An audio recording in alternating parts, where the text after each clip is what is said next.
Welcome, Pam. Are you there? Hi.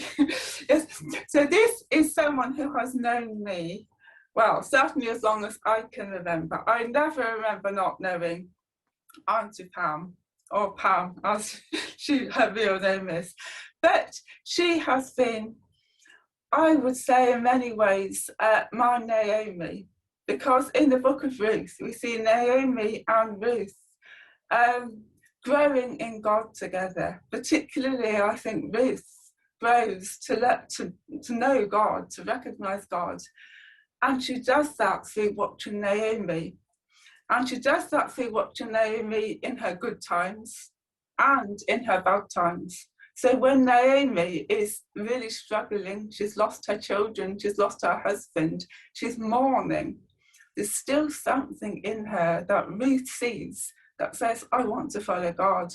Basically, the two of them share life, and Ruth comes to know God. Now, when I was very small, well, when I say very small, maybe about sort of 6, Pam was my Sunday school teacher. And in Sunday school, I was the only one in the class. Now, before you think I scared all the other children away, I didn't.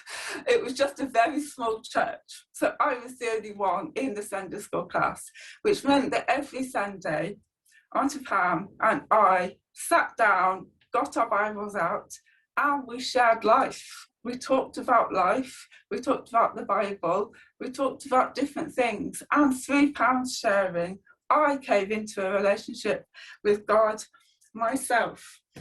My last birthday, which is a while ago, but I saved one of my birthday cards, was this one. Pam gave me this birthday card, and I think it sums up my friendship with her. You can see two people walking along together, whatever is ahead, they are together. And that is Ruth and Naomi, and that is how Auntie Pam has been for me. Another lovely surprise I got today was this. Pam has published some poems, which is wonderful because now I've got her writing, just as she has got my writing. But Pam, thank you for coming. Thank you for being here. Well, I've never done this before, so I hope you'll bear with me, and I'm probably going to have to read most of it, otherwise I'll forget what I was going to say. But after listening to Emily speaking at a church function several years ago now, someone said to me, how long have you known Emily? And I replied, oh, I knew her when she was nobody, which obviously was a joke because none of God's children are nobodies, as we've been thinking about just recently. So it goes double for Emily. She's certainly never been a nobody. And as Emily said, I've known her all her life. I taught her at school, and it was such a learning curve because I had never taught Sunday school either, and she had never had a Sunday school teacher just for her. So we really did learn a lot of things together. I did think of sharing some of the more embarrassing stories I know about Emily, but then I decided against it. Maybe this is not the venue. Get in touch if you want some embarrassing stories about Emily. But when she was diagnosed with NF2 and knew she was going to lose her hearing, we spent time together each week helping with her lip reading. She would cause her ears to deafen with ear defenders, and then I would speak and she would try and understand what I was saying. And as she said, it brought us very, very close together because it's quite a personal thing to do that. And her lip reading is now so amazing that if you were just to meet her in the street, you would not know that she'd been deafened. So she really did. I don't put that down to my teaching at all, but more Emily's skill. And she's shown such tremendous fortitude whilst battling with this awful disease. It's not like a one-off, it happens and then you move on. It's such an ongoing thing that you have to learn to live with. But having said that, she is still one of the happiest people I've ever met. And she's a true joy to spend time with. Now, thinking about her books, how often when she was first ill, we prayed that she would be healed from this, or that it wouldn't go so far as to take her hearing away from her.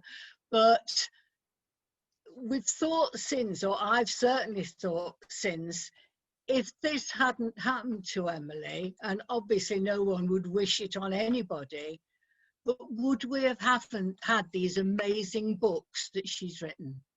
We wouldn't, and we'd all be lesser people for not having read Emily's books. The themes of them all seem to echo places and situations that Emily's found in herself in and struggled to get through. And I think she gives us a real insight into her own spiritual journey and the reason that she's such a faithful Christian.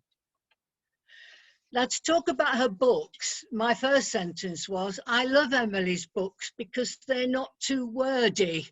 Now, I don't know if you know what I mean by not too wordy, but you don't open a page and see sheets and sheets and sheets of writing just to get to one point.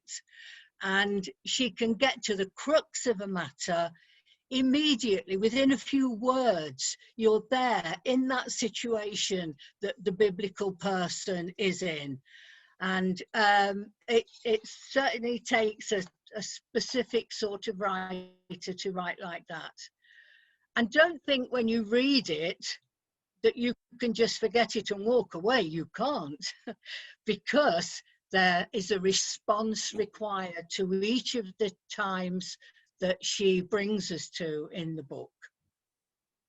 Ruth builds on the previous 30-day books. It's a very positive book, leaving the reader feeling uplifted, and I certainly do whenever I read Emily's books. While she recognises that we all face problems and struggles, Emily points to the answers from the Bible, encouraging us to turn to God, who has all the answers.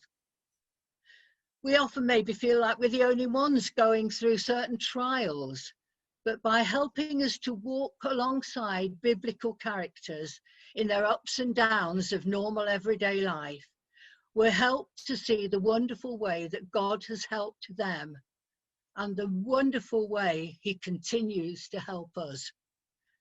So thank you, Emily, for this latest exceptional book. I would strongly encourage everyone to read it, probably over and over again as you go through your own ups and downs. I think I can guarantee that your faith will be strengthened. Thank you. Thank you. Thank you, Auntie Fan.